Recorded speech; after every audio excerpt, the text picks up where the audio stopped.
All right, hello. Let's see. Let's close that one, that one, that one. Let's see. I figured out how to have my comments actually open as I'm streaming. Yeah, so it's really, really interesting. Like, Preact has this Preact signal. Um, has a really interesting way of making components. They just work. Like, they're all observable components by default, and with like Impact and React, you have to add this observer to every component you want to be observable, and it's just like overhead. Ideally, you don't need to think about that. And what's really, really interesting about this is that Preact Signals has a React implementation. Where the hell is it? Oh, this is Preact. Where's the other stuff? Preact. Okay, let's go to npm Preact signals. There we go. And then Preact.js signals. It has a React package, and I wasn't aware of this. Like, it just, well, I guess I kind of was, but I didn't quite get it. Because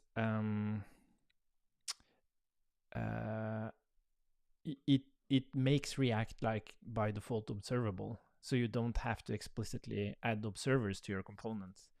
But what they also do is that they do this. So you can put a signal as a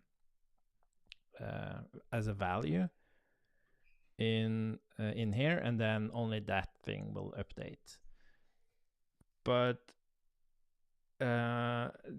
you see there are these like caveats to this, and I don't think this is necessarily, I'm not saying it's not a good idea, I'm just saying it's not necessary in the goal of making things optimized. The optimization happens here. Just the fact that whatever you access makes the component reconcile. And having that overhead of evaluating what if you access a value here, what if you just pass the actual signal here, and then you have to evaluate, okay, if you're going to pass the signal as a prop, do you pass it as a value or as the signal itself? And it's like, I don't think that overhead is worth it. But what is worth it is that we can automate. We can automate. It's in runtime auto. So it's really like they're doing crazy stuff. It's pretty impressive how they figure this stuff out. I think they have some access to one of the members of the React team. It wouldn't surprise me. But we are going to just copy this, and then we are going to create a sandbox. Let's see. And we're going to create a React Vite. And we also need the code for Impact. And that's a nice thing. It's like it's so contained now, so I should be able to just go in here and copy the signal code. And then have I zoomed this in? No. Let's do that. Let's create a file called signal.ts. We don't need the debugger. We don't care about that here. So let's see. We don't care about this. We don't care about this. And I think that's basically it. Let's see.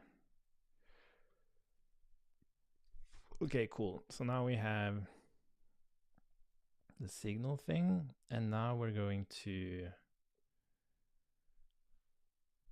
what did they call it? Auto. Let's just call it auto. Okay. Now the interesting thing, I wonder how I think they just globally start that thing. Let's see.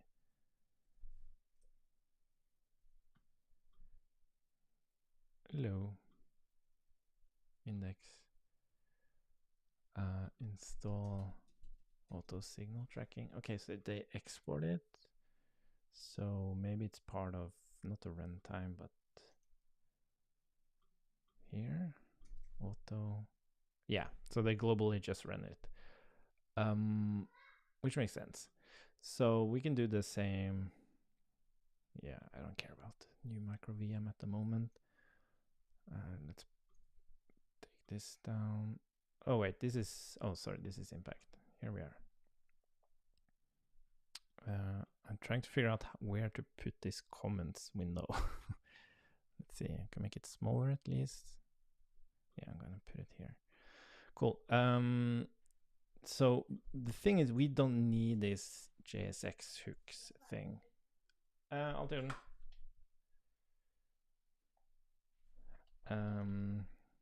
We don't need this thing. So we don't need wrap JSX. Let's remove this. Wrap JSX. I don't think we, yeah, and we also don't run, that's also a thing. Like here you have the signals, but you also have like use signal. Oh, it's just a baby call thing. You also have use signal, and I explored this in Impact, having like a signal and a use signal, so you can choose to use signals like locally in a component, but you already have local component state. So I don't think that really makes sense. And the other problem is that Impact's goal is to allow you to like, well, yeah, I'm not sure. I'm not sure if this is really necessary, at least for Impact. It's an open question for me. Anyways, so we don't need this. Yeah, I'm not sure why we do need that. So we're not going to use this store. What we're going to do here, well, I guess, how are we going to do this? Maybe we can actually move all this stuff into, this is so, like, how the hell does it know this? Yeah, maybe just looking at the source code. It's so cool that I commented all of this. But basically what's happening here is that like React has this internal dispatcher, and that dispatcher kind of tells React what state it's in. So one of the dispatches is like,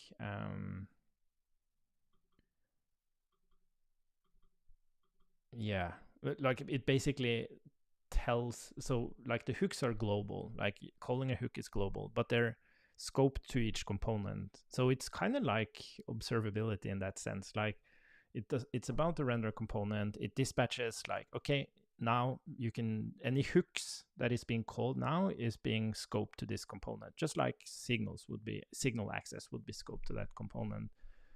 And oh my god, this is annoying. And then the dispatcher changes again when it's done doing that. So at the start, it changes start of component render, at end of component render.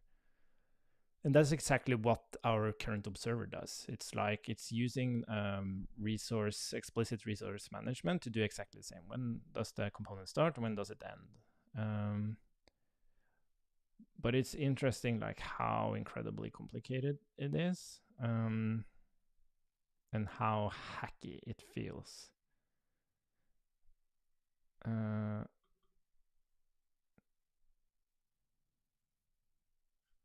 Oh yes, I guess, why be so like hacky about this? Not hacky, that's definitely the wrong term, but like why not just have like an enum? Is that like bad?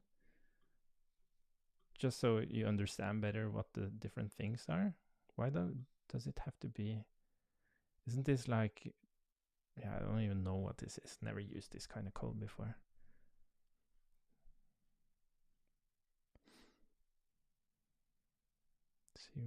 Yeah. I don't understand why. It's just fancy. Like nobody, yeah, whatever. Maybe it's tied to React. Maybe React this is the actual way React identifies. Where's type coming from? Dispatcher type. And this seems to be like, yeah, specific to this implementation. It's weird to me. Why can't you just use an enum? So it's way more explicit. Anyways, let's see. Does it comment? I'm just curious about this. Like, does it comment it?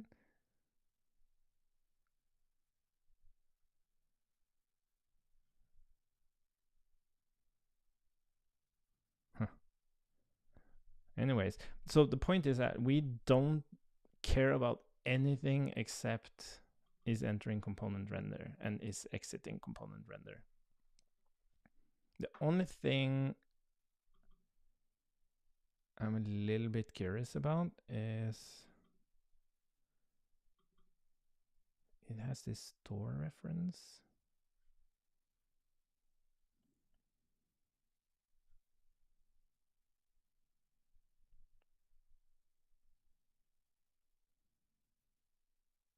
Oh, use sync external.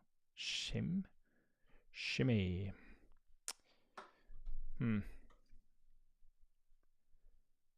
Why does it say shim? And why are these locks here?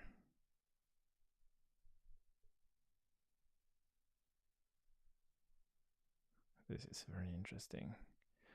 So it's defining a store here, but I thought this store was like global.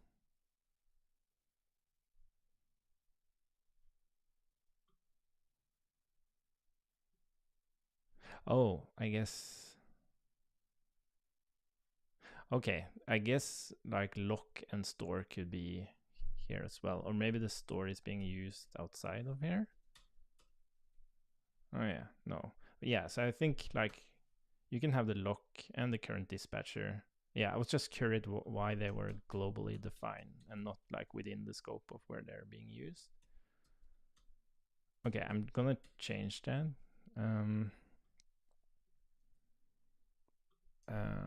And then store here would actually be observer context for us.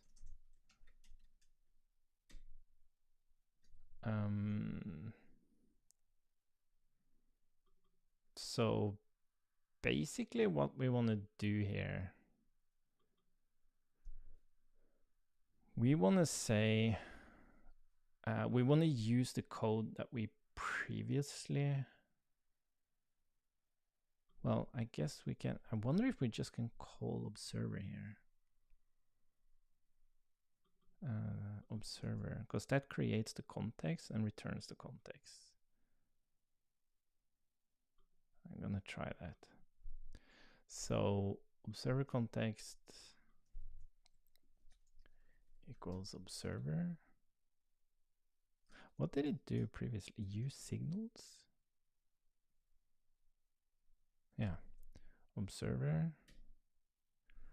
And now we're entering component render. React is already like ready for any hooks being used now or scope this component.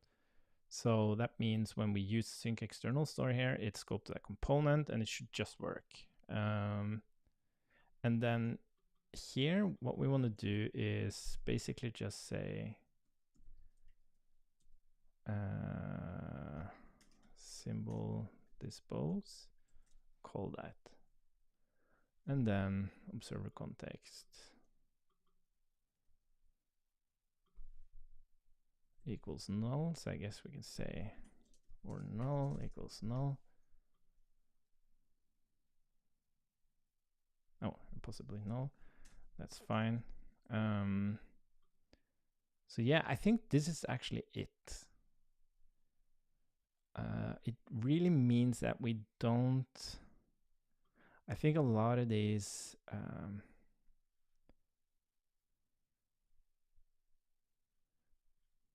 I really only care about is entering component render.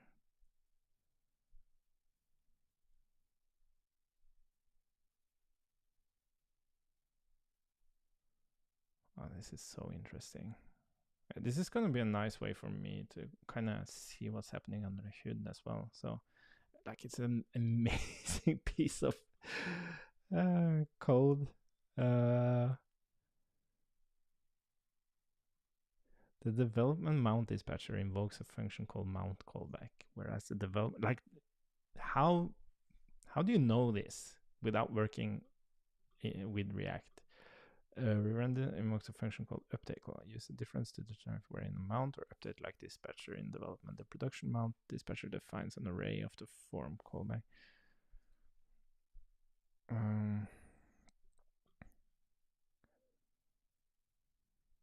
Yeah, it's so fascinating.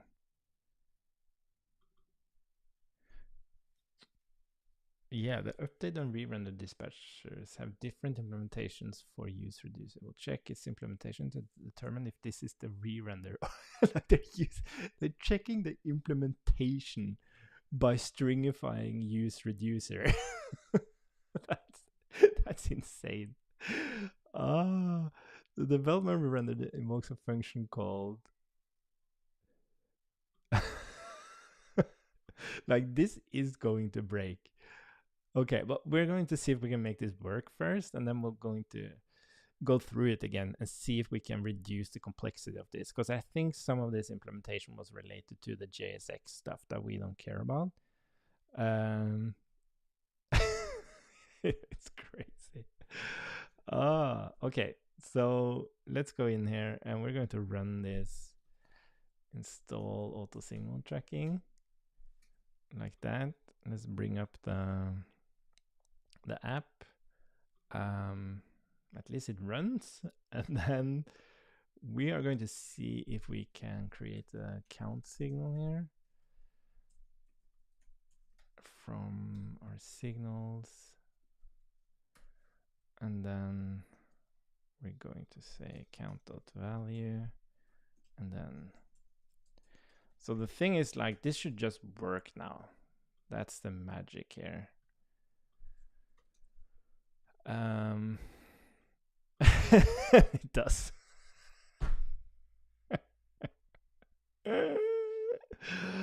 Oh my god, that's too good.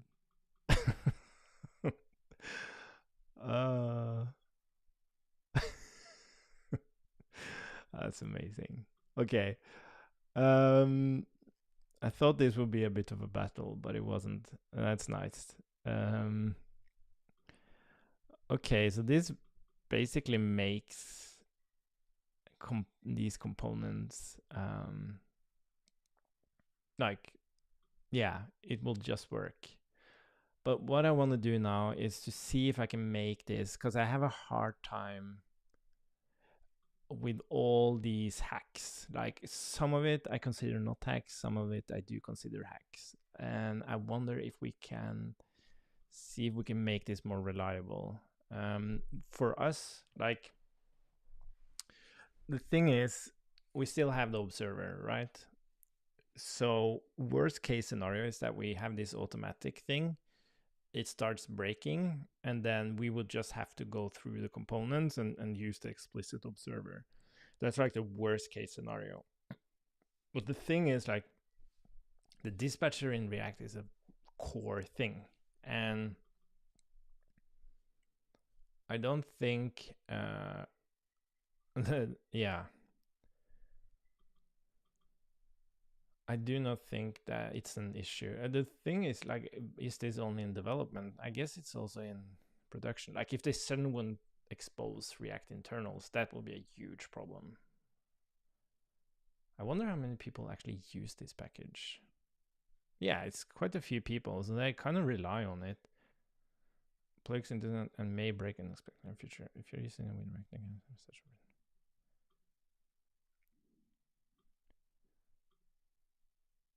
Yeah, it's interesting. Okay, let's look at the code here. I haven't actually read all of this. I noticed this with myself that I'm not good at like observing. I'm better at watching videos.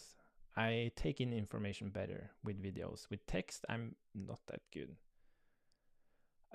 So anyways, this is a state machine. Would that help us? Because we only really care about is entering component render and is exiting component render. And I wonder, does it really need to know about? So the false stuff, the thing is, we only care about the true.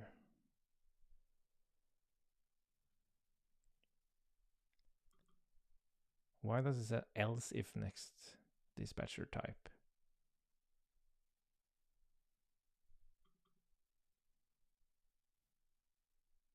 Oh, is this why it's using? Come on. Like, it's a performance thing. Okay, I understand. Like, if, is it, what's its name? What's his name? Is it Jared or something? I can't remember. Or maybe someone else worked on this. But yeah, so it's a performance thing. The what's it called? Is it just binary? I can't remember. It's just some binary thing. So it's just to be able to more efficiently do if statements. More performantly do if statements. That's really interesting. But yeah, we don't have to change that. So the thing is, we don't. What do we care about here?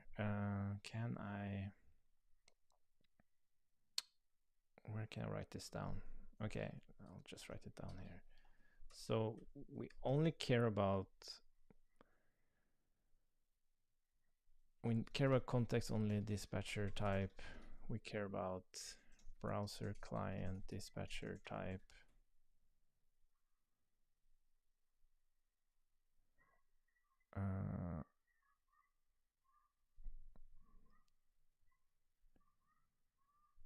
Okay, and then we care about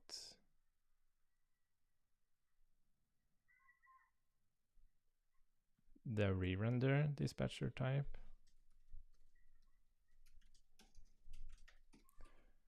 Those are the ones we really care about, I think, because if it's either of those, we return true or will return false. So it doesn't seem like we need this warning thing. But maybe re-render dispatcher type depends on. Oh, but this one is the one that uses the reducer implementation to figure out.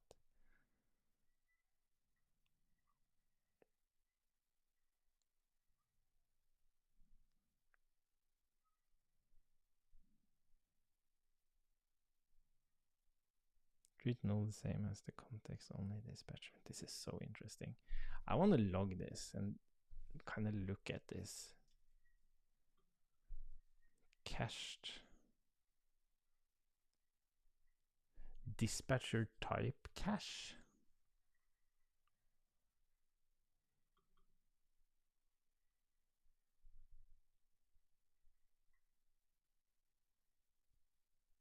Oh, so it's literally different instances of the dispatcher. And then to not have to evaluate it, so much optimization. It's really interesting. Okay, console.log dispatcher. I'm super curious what this looks like. Okay, so the bad thing here is that this was way more hacky than I thought. Oh.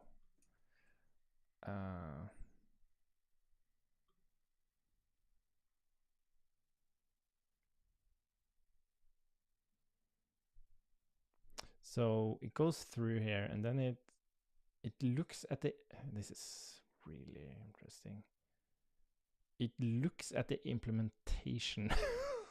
You can only do this stuff in JavaScript, I think, because toString actually shows the function implementation as the code.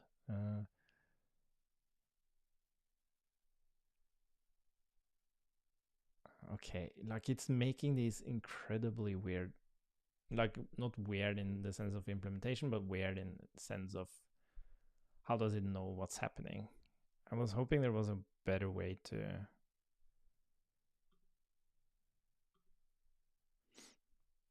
to see the difference between them.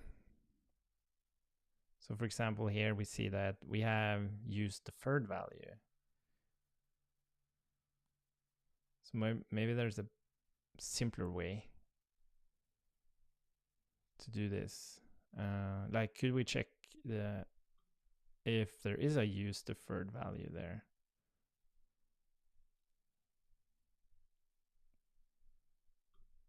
I wonder if it could be as simple as that.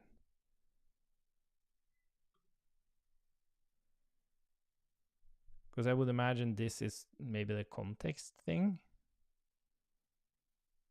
Or does it have use deferred value? Oh, sorry, it has used it. Yeah, sorry. Oh, this is it. Yeah, here we can see it. Throw invalid hook error. Okay.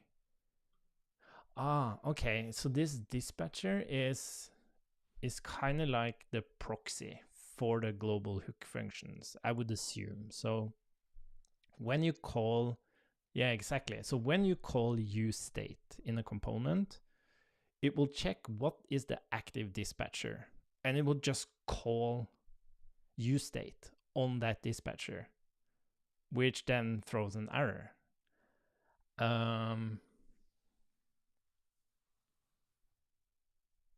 That's interesting. Yeah, it's exactly how observability works is implemented as well. It's really interesting. But here you see that you have the actual implementations. But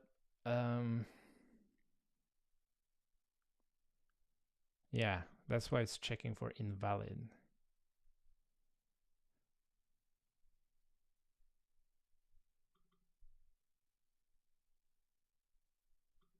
So this is to detect if you're on the server. And we don't... Yeah, exactly. Because we don't want to do anything when we're on the server. We don't want to create these observer contexts. Like, it's not a huge deal, but like it is unnecessary. So it just happens that use effect and use imperative handle are the same functions. That isn't too hacky. Like, okay, let's mark this one as that's one. This one is not okay. Oh, sorry. Use reducer. What the hell? If use reducer and use effect is the same, then it's a context only dispatcher type. This is so fascinating. This dispatcher is the only dispatcher where use reducer and use effect will have the same implementation. I like why I'm laughing is that how the fuck did you figure this stuff out? It's insane. Oh my god.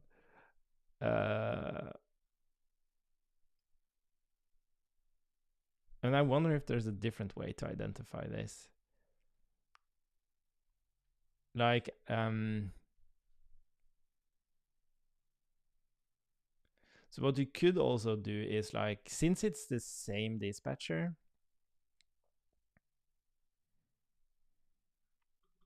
that's being used, you could also do like a try catch thing. So you could try calling useState, for example.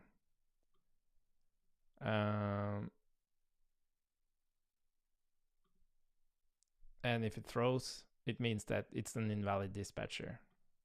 You shouldn't be using that.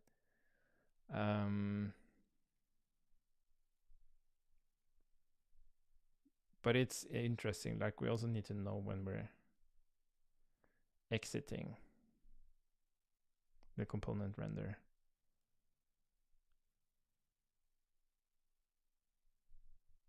It's so interesting. Um, yeah, I have no idea if this can be done.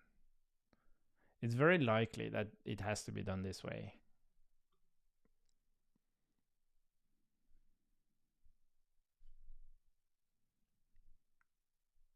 Maybe there is.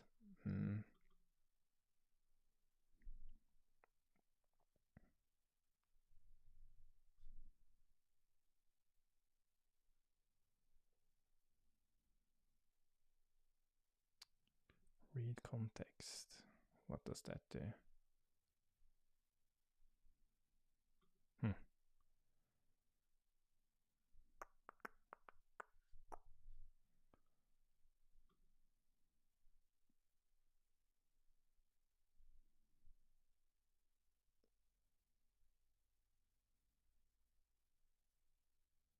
But yeah, I guess like doing this kind of thing, just check. Does it have an invalid hook?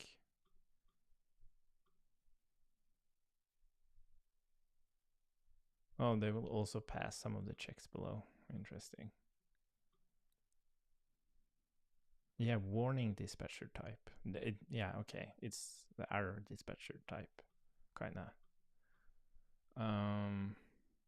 Or maybe warning is actually referencing something else. But this is where it gets like really crazy to me. The development mount dispatcher invokes a function called mount callback, whereas the development update dispatcher invokes a function called.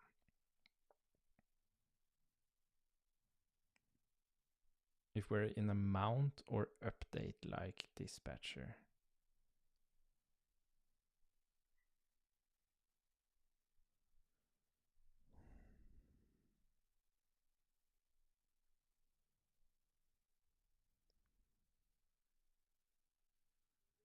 Yeah.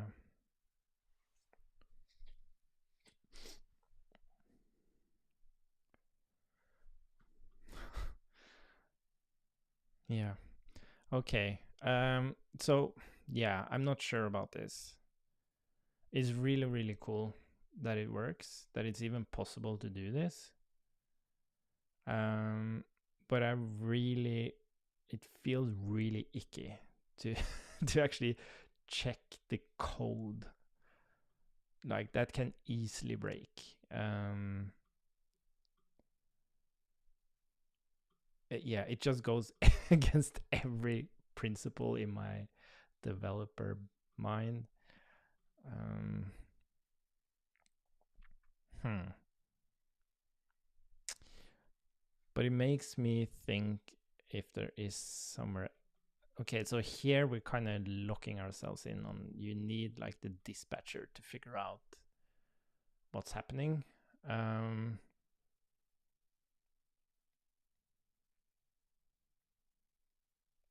But and it makes total sense to use that dispatcher because it literally is.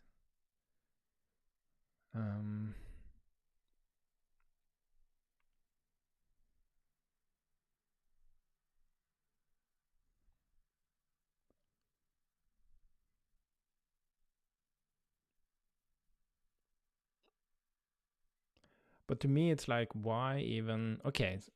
I'm going to just try to reason around this. Like, how can we avoid doing all this hacky stuff? So, what about we we do not auto install on server? Okay, fixed. It won't do this on the server.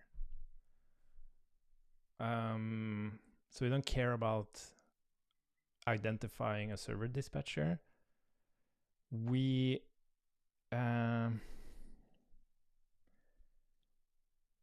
we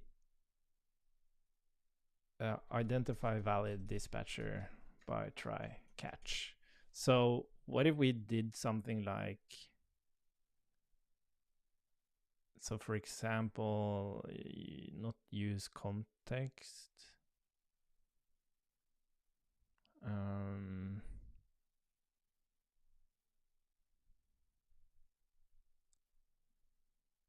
So the point is that we don't do this for every render, right? We just do it to identify valid dispatchers from invalid dispatchers. So for example, we would do use ref. So a dispatcher, we try to call use ref, and it might fail. And if it fails, so we still do the caching. And if it fails, we just ignore, we'd still cache the dispatcher. Or I guess we would cache invalid dispatchers. Well, no, we can't do that. We also have to know what's valid. Okay, so we have valid and invalid dispatchers by just testing them. Now that means that like on the first component, it will actually create a use ref that's actually never being used for anything, but that's a small price to pay.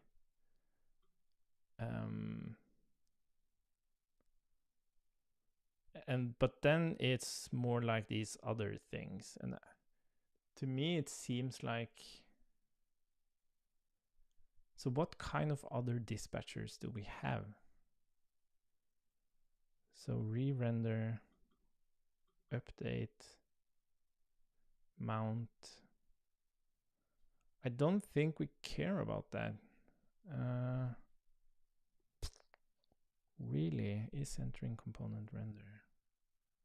So entering component render is basically whenever you have, so warning, yeah, exactly. If it throws an error, we already identify that. So if it's context only dispatcher, browser client dispatcher type, blah, blah, blah, and exiting, this is the one that's I'm curious about. If it moves a browser client dispatcher type or a context, and the next dispatcher type is context only dispatcher type. But context only dispatcher type, what the hell is that? The context sets all the hook implement to a function that takes no arguments and throws an error.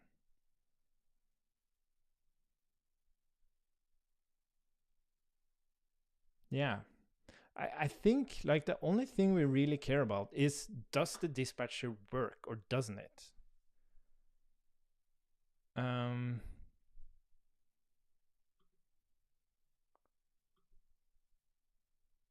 I want to argue, like, that's what I want to try.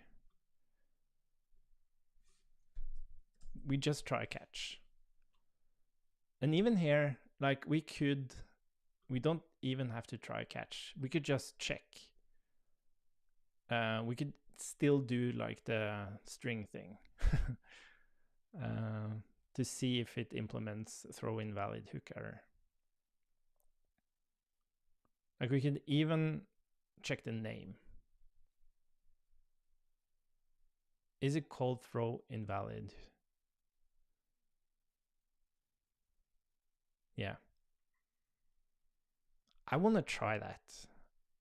I want to try to simplify this to just be checking the dispatcher, checking like use callback, whatever. Is it implemented with a function name throw invalid hook error? So if we do use callback name,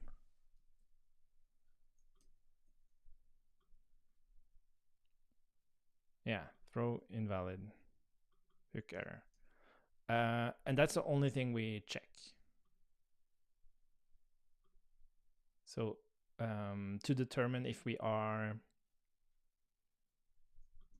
moving into a component where it's valid to use hooks and when we're out of a component.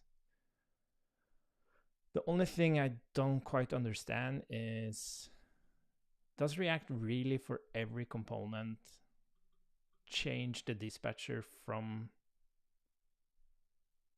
a valid dispatcher to an invalid dispatcher and then back to a valid dispatcher?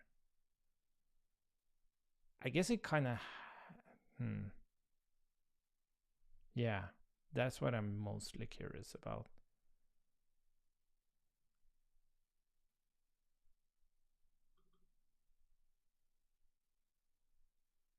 Current dispatcher, next dispatcher.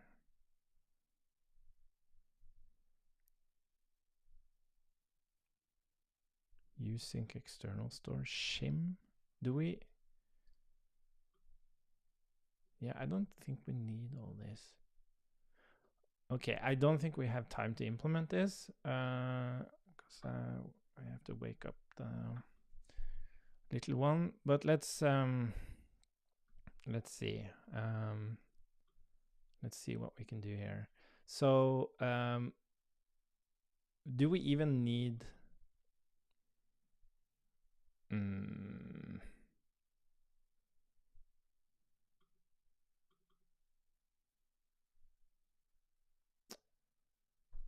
Okay, so we're going to have, let's see, 2 sets here.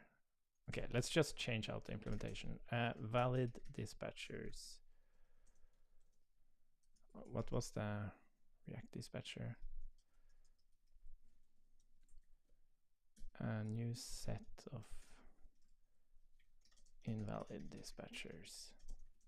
Because there are multiple invalid ones and multiple valid ones, as I understand it. So what we're going to do is, if equals, what was it? Throw invalid hook error.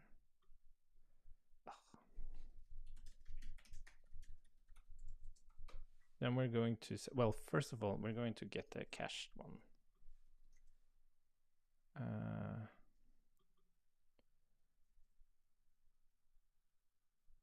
Where do we use get this dispatcher type? That's up here, right? And then so we're just going to is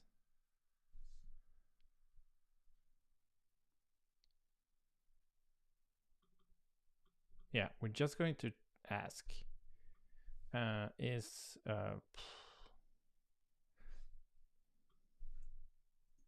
component dispatchers other dispatchers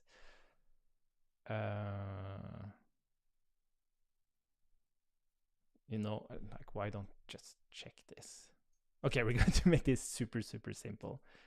So is component dispatcher. That's the only thing we care about.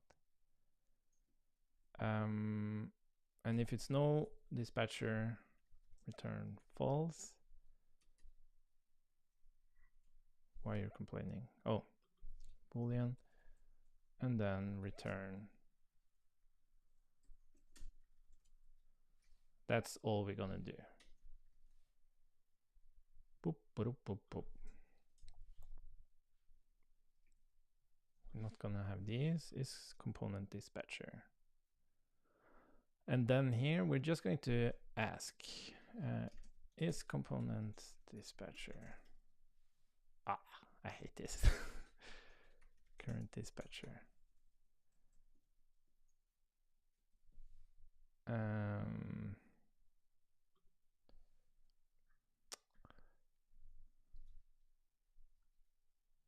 Oh, come on, get get is. Oh, I hate that. Well, I guess, okay, sorry. Is component dispatcher. Let's remove all of this. I don't think we need this. I'm not sure why we have this lock either.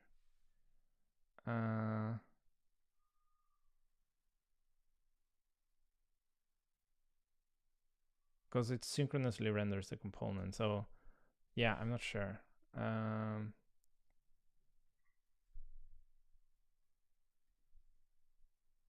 So let's try. Oh, okay. Yeah, sorry. Next, current dispatcher equals next dispatcher. So we're just going to check is component dispatcher. If so, create the observer context, keep that reference, and if we don't have the component dispatcher anymore, we're just going to close the observer context.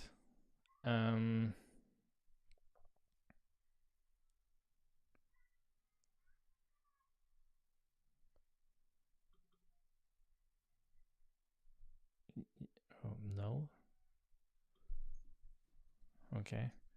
Um. Okay. This is interesting. So let's just remove everything here. We don't need this dispatcher type.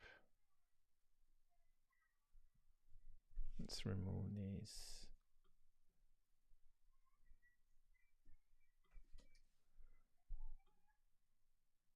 Okay.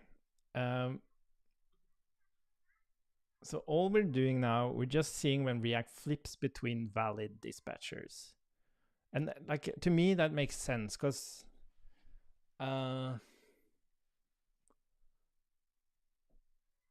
like you only have valid dispatchers within.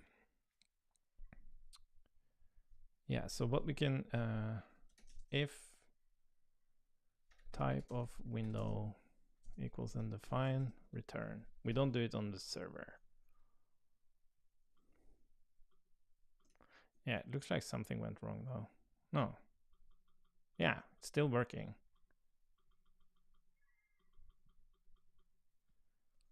That is interesting. Because this is something I can live with.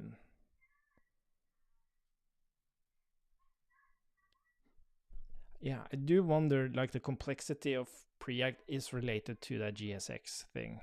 I have a feeling that's the problem. And I understand why they had to go down that path.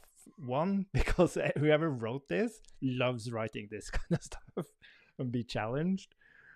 But second, it's the same experience as using Preact, where I guess this was way simpler to achieve. But yeah. So we don't really even need.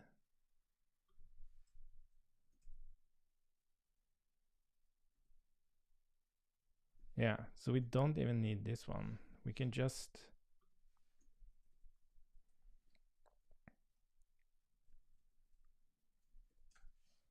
If current dispatcher, we just flip it around.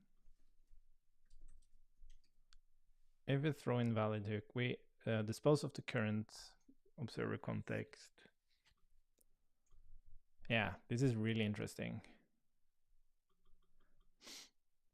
But it does mean that any component that, even those that don't access signals, they will also have an observer context. But like the virtual DOM like holds onto a shit ton of objects. This tiny little observer context that we have here, where are you? Observer. Well, I guess, yeah, so that's not a big deal. But you also use sync external store.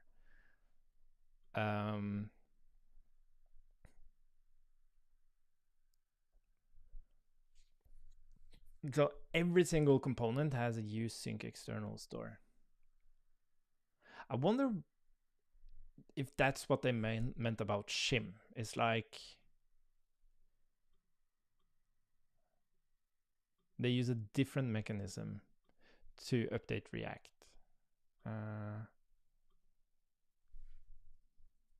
Yeah, because that feels a bit expensive.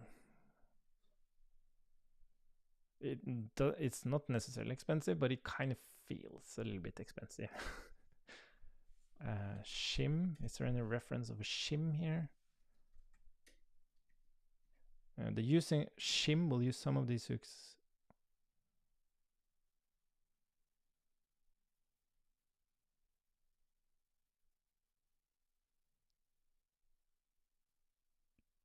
While we are in the setter.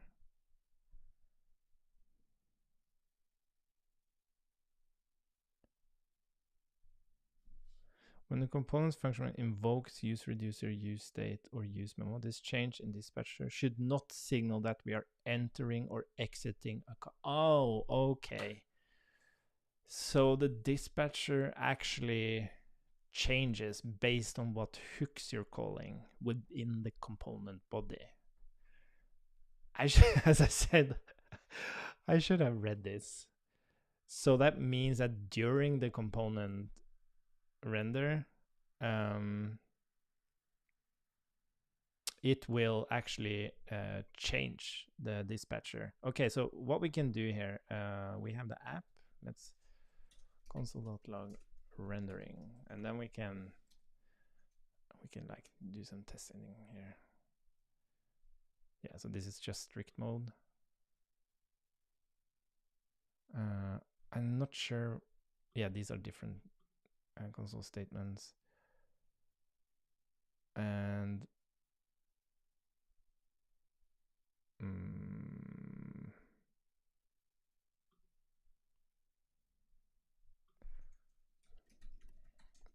creating observer context.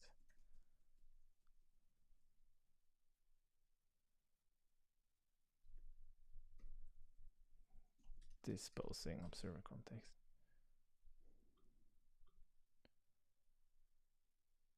Creating observer context, rendering, disposing. And then it does it again. Disposing observer context. Yeah. I guess we can do this just to make it. Oh. Okay, whatever.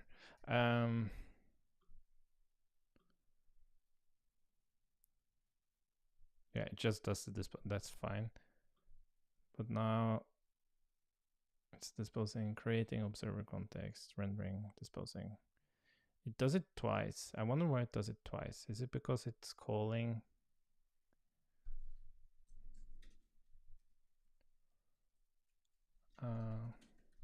Setting dispatcher. Let's remove strict mode just to avoid having so much render stuff. We're just interested in how it. So we're setting a dispatcher. And then we're setting a dispatcher again. Where it's creating the observer context because it's valid. It's rendering. It's setting the dispatcher again. It's disposing. And then setting like an invalid throw again, and it disposes the observer context again. So like we can have an additional check there to see if we actually have so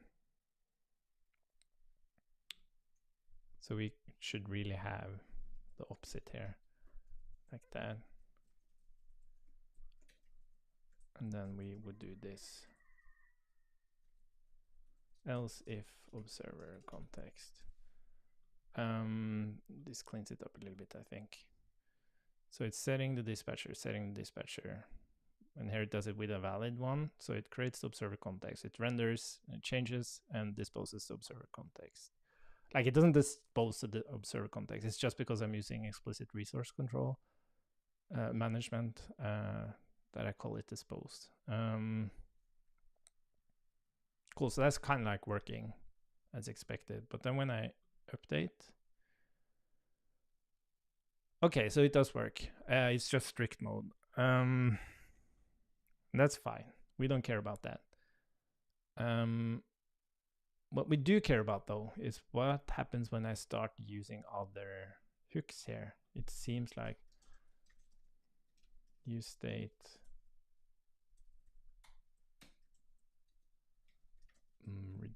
read red use reducer foo bar. What happens now? Yeah, now it starts. Now this stuff happens because it changes the dispatcher again. And now it tries to create the context again. Oh, setting dispatcher null. It can be null.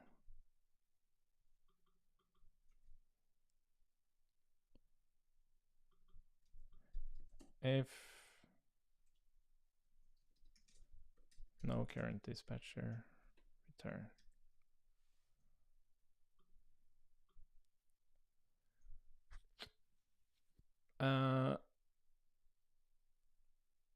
Do not call hooks inside USEF. Oh, okay, that's it.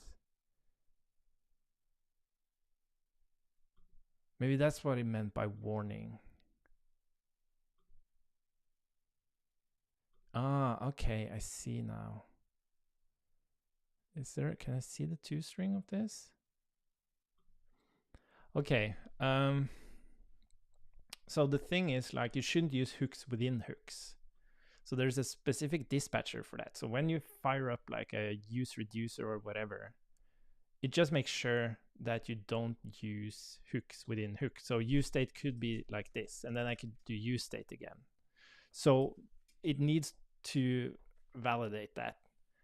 And even though it does that, it doesn't mean that I should create a new observer context. That's the thing. Is there a smart way for me to check that?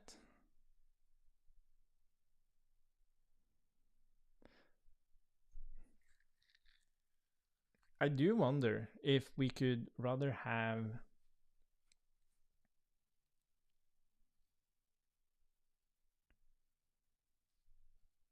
this is very interesting because okay, exactly, because of course the throw invalid hook and the warning, this other thing, this other dispatcher, like within hooks, they are in single instances. So what I think we should do, I think, okay, this is interesting. Invalid dispatchers. That's a new set of React dispatcher. Oh, this is interesting. So what we're going to do here, we're actually going to do, because we use a hook, right? Every time. So I wouldn't even have this. This is very interesting. Okay, so if no current dispatcher or invalid dispatcher has dispatcher, current dispatcher, then we return. Then we're just going to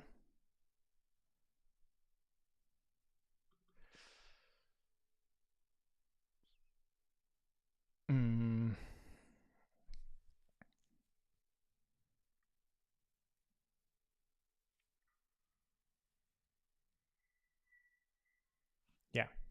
And then we're going to move this up here.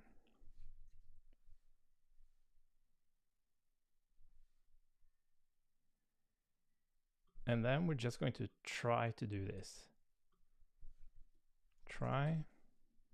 And if an error happens, we're going to put that into our invalid dispatchers. Add.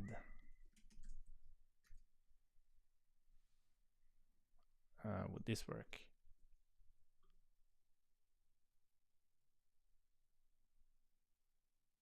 Why didn't that work?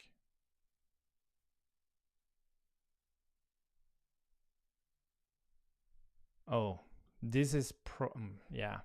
This is probably not throwing an error, right? It's just logging out.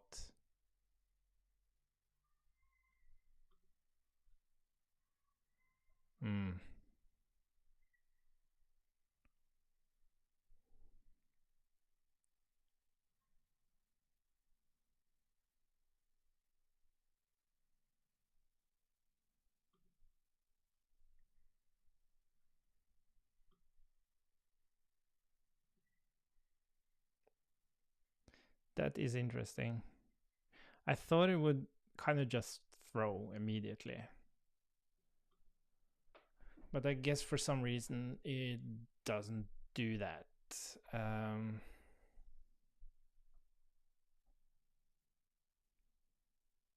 So it kind of works for the first render. Yeah. This is, oh, hi Siggy. Oh, I'm gonna turn on my play app sounds. Yeah, like that. I'm here hacking React.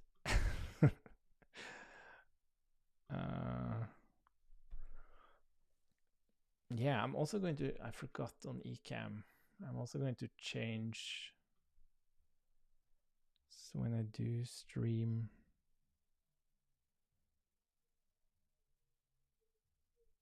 oh, I can't change it here.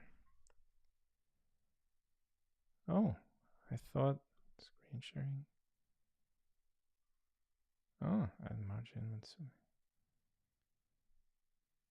Anyways. Okay, so this doesn't work.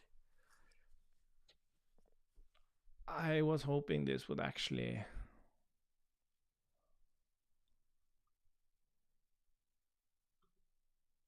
throw an error, but it doesn't seem to do that. It just, how can I not? It should be an error, but maybe it's like, I don't know. Oh, here it breaks completely.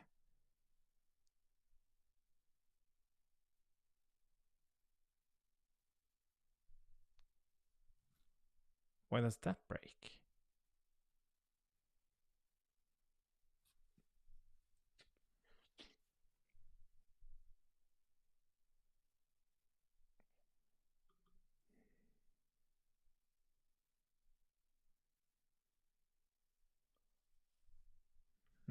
I wonder if I can, since we're using usync external store.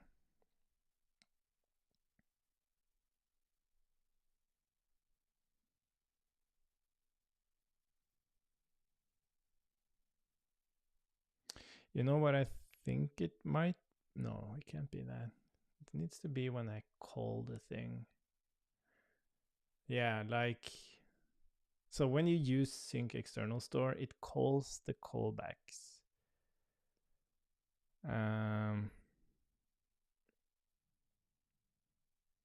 Of using external store, and I wonder if that could be like where we would but now again it's starting to get hacky. I do wonder though.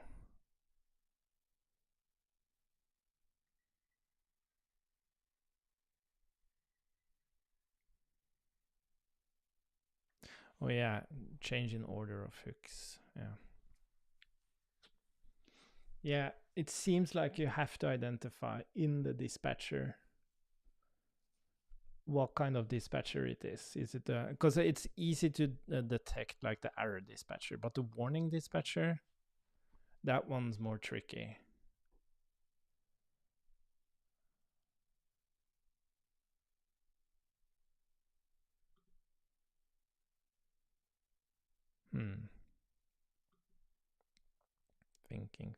Thinking.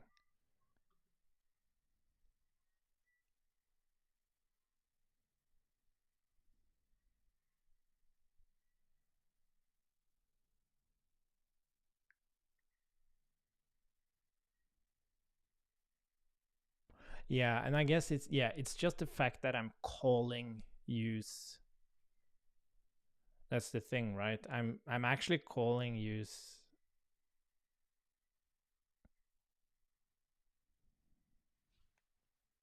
Yeah.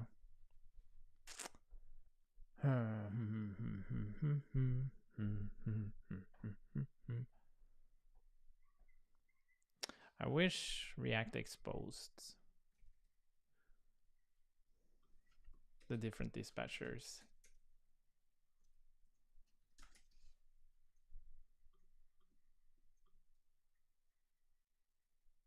It's not defined. Oh.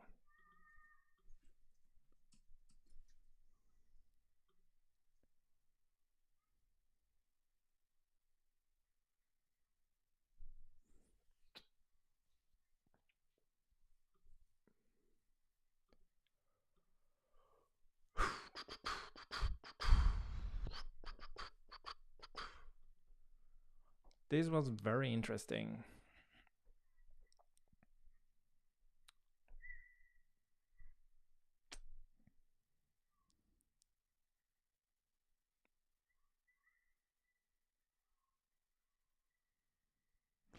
How did okay, now with some more understanding, how did it identify the warning?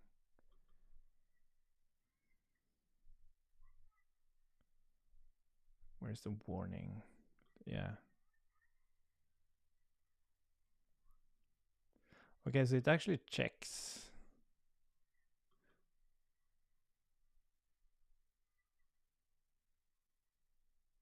Yeah, the callback.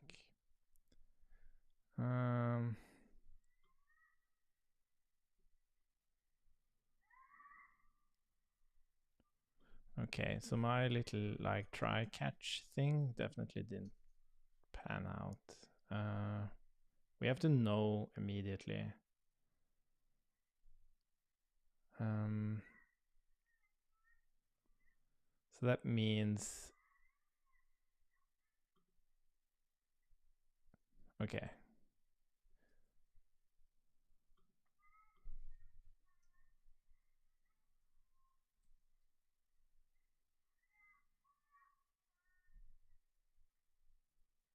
Yeah, so this is the thing. We kind of want to avoid, we don't want, yeah, anyways. So, oh, where did I put? Yeah, we still want to do this. If we have an observer context. So let me just, if observer context.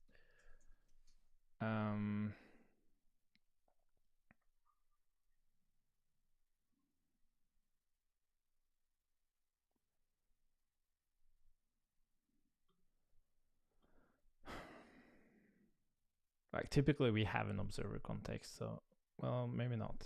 Anyways, and then we want to verify here that we can actually current dispatcher use callback name equals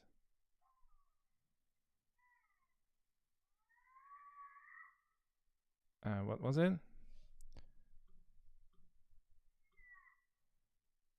Hello. Oh, you can't show me those? That sucks. Hello. Why can't it show me? There we go. Oh, come on. Oh, what did I do? Throw invalid hook.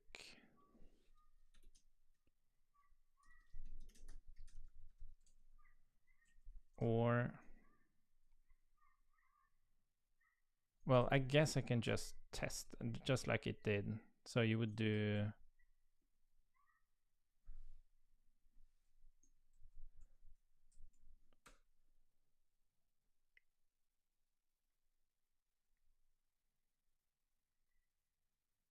how would I know? Because I don't want to make this check every time, right? Yeah, I guess valid dispatchers.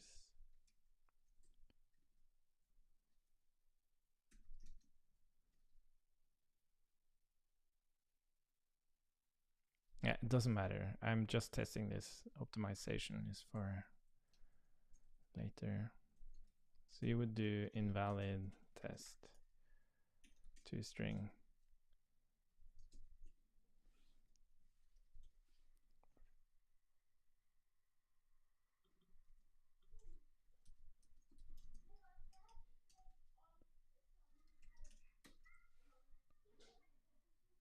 Yeah.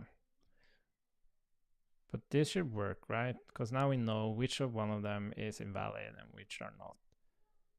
So I guess that's the thing. Like, what I don't understand here is why it has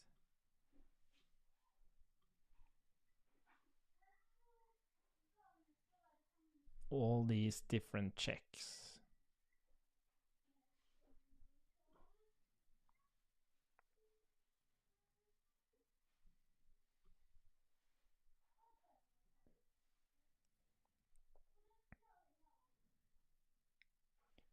Yeah, I guess that's the thing. I don't understand why you need to know about these transitions. Like the only transitions we care about is when can you call hooks and when can you not call hooks. But maybe there's different implementation here. Maybe so. Oh, I'm interested in this. Use signals. What does that do?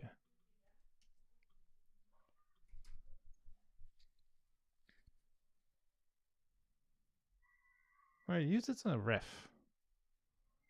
So every component uses a ref.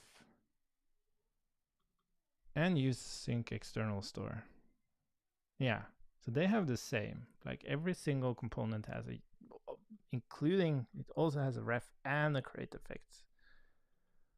An effect store and use sync external store. Yeah, it's interesting. Okay, I think this is fine. The thing is, like, we don't want to.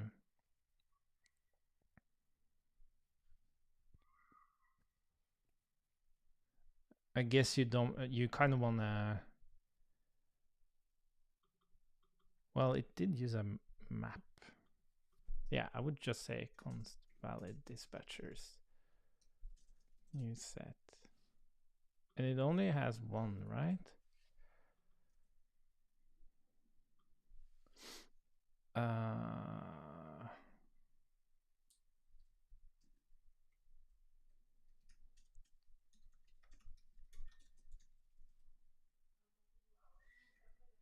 this is where we're adding the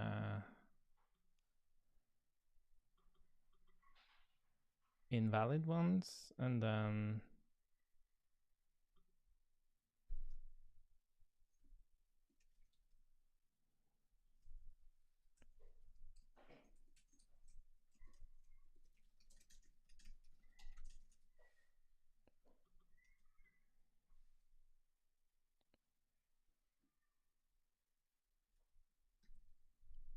else if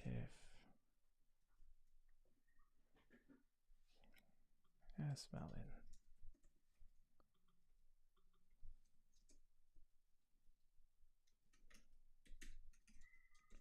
Current dispatcher. Okay, this, I want to test this. I'm going to take this this code, and I'm going to shove it into Impact, and then we are going to test it, see if we meet any issues. Because I really like the idea that you don't have to explicitly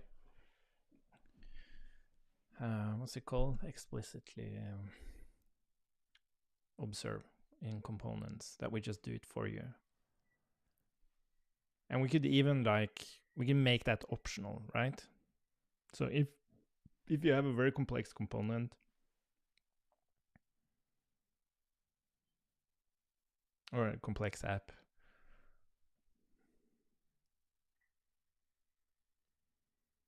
yeah, it's interesting.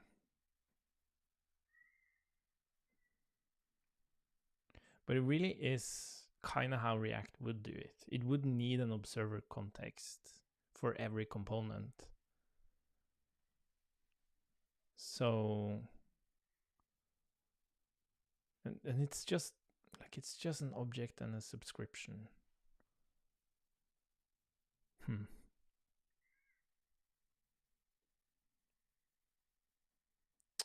You know, what we could do to optimize this is that there's no, okay, this is interesting. There's no reason to observe unless you actually consume a context, an impact context. So if a component is consuming an impact context, we could trigger, this is very interesting, then we triggered observability. Because it doesn't need to happen. Yeah, that's it. That's how we're going to solve it. Because it doesn't, then you don't have this overhead of use sync external store in every single component. We only do this when we actually, yeah, and Preact can't do this because you can consume signals from anywhere. Mhm. Er det det? Ja. Så koselig. Har du kjøpt pakke? Ja, til deg. Nice. Så du må ikke komme inn til oss, fordi vi må parkere din. Ok, greit.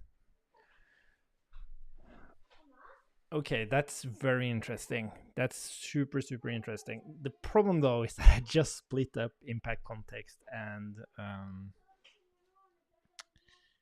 impact signal. Um, ugh. But how would that actually work? So what we would need to do here is,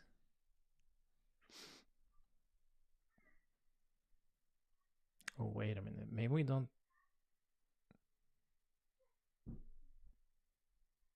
Oh wait a minute.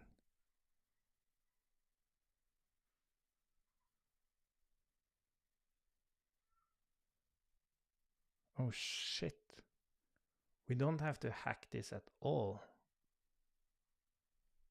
Oh, cause nice. Because we're using these contexts, we can.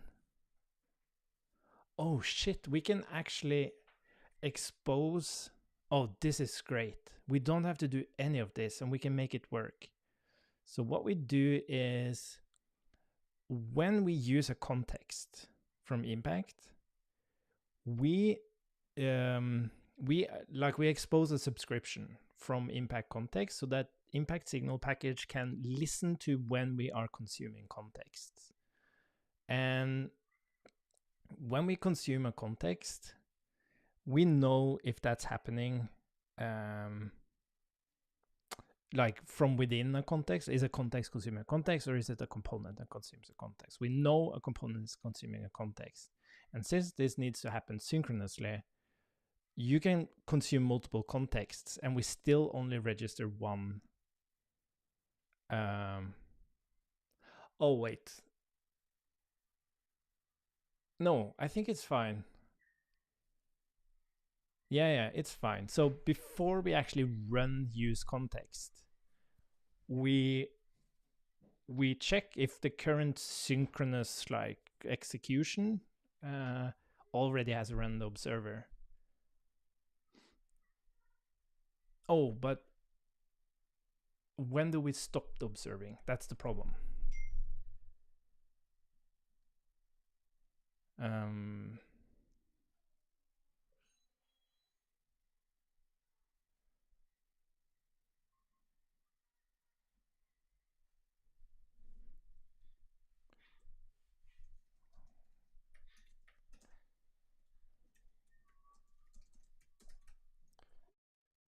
um, so when do we stop the observing?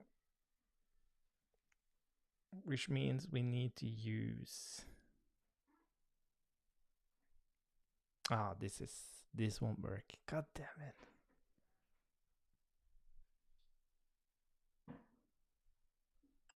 Well,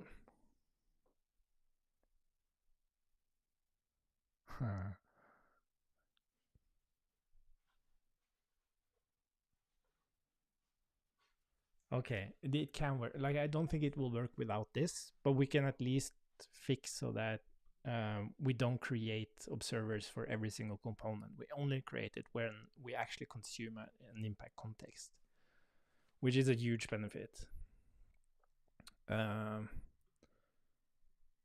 Yeah. Yeah, because we need to know when a component ends, and we can't use explicit resource management within the hook because it only works within the hook. So, okay, so we need to subscribe to when we use the hook. We basically need to know here. So, if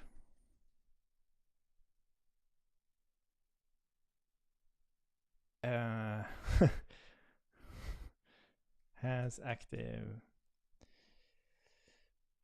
context consumption, because what happens is that when we call use context, no, wait, fuck, this won't work. Because we might be. No, this. Fuck, it won't work. Because we are. Now you can like destructure a context. And by destructuring, you are accessing signals. And.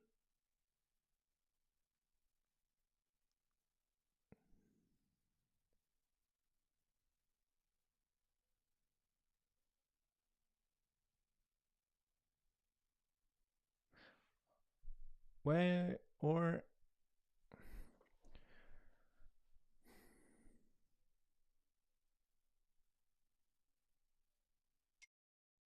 it might work. We need to test it. What I think can work is that so we have a component, we're about to use context on the impact side of things, impact context. So we're about to literally use context from React.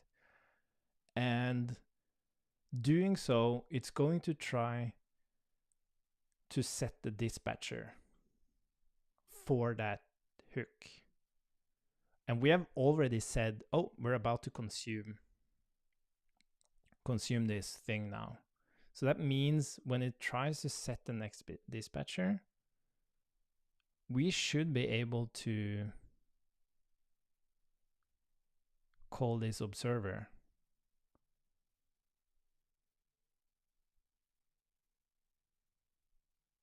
No, that won't work.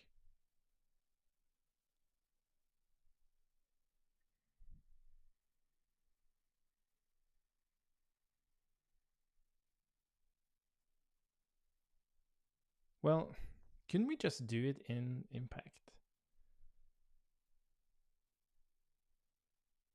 So whenever we try to use the,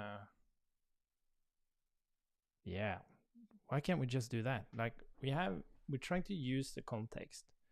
And when we use the context, we'll, yeah, so when we do it the opposite way. So it's like the signals package, or sorry, impact context will call this and set. So when we use context in impact context, we'll fuck. So when we use a context in impact context, it will call this package, and it will say, now I'm about to consume a context.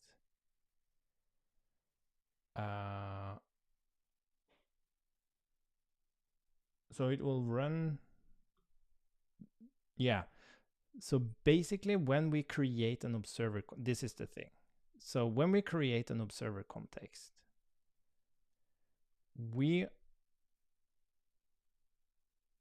yeah, exactly. We only need to know about this. So yeah, exactly. So observer context, current.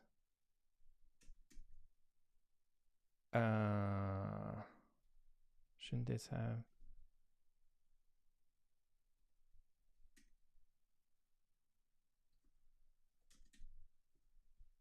symbol dispose? This is what we need to do.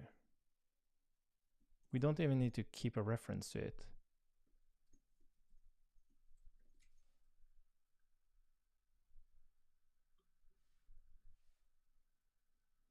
So whenever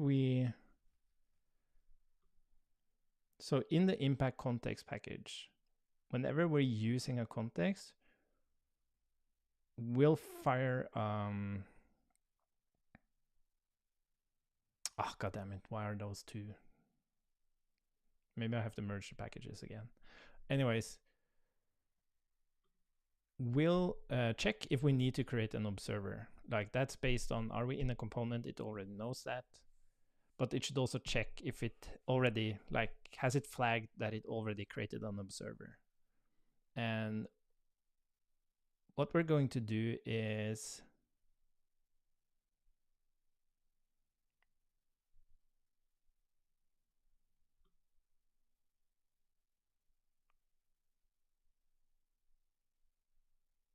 this won't work.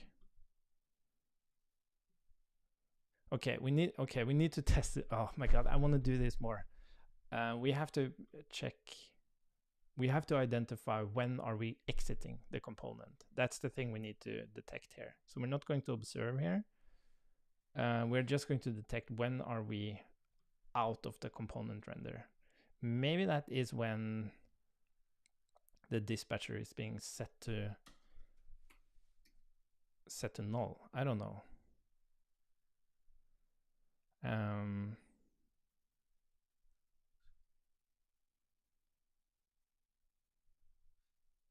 That would be amazing. But anyways, we only need to, so impact context takes care of creating the observer. And then in here, we'll just identify whenever we exit a component, we are going to, whenever we exit a component, we're going to stop the current observer. That's the only thing we're going to do.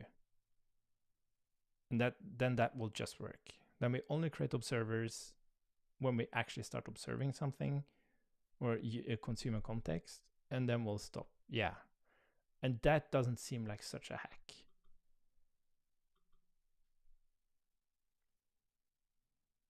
And we don't explicitly have to activate it. It should just be active. And then the only problem is that impact context package doesn't really know if we're using impact signal. So I think maybe we just need to, in impact context, we'll need to add like a hook every time. Yeah? Yeah. Every time. So we can register a hook inside impact context, which is called every time we're using a context in a component.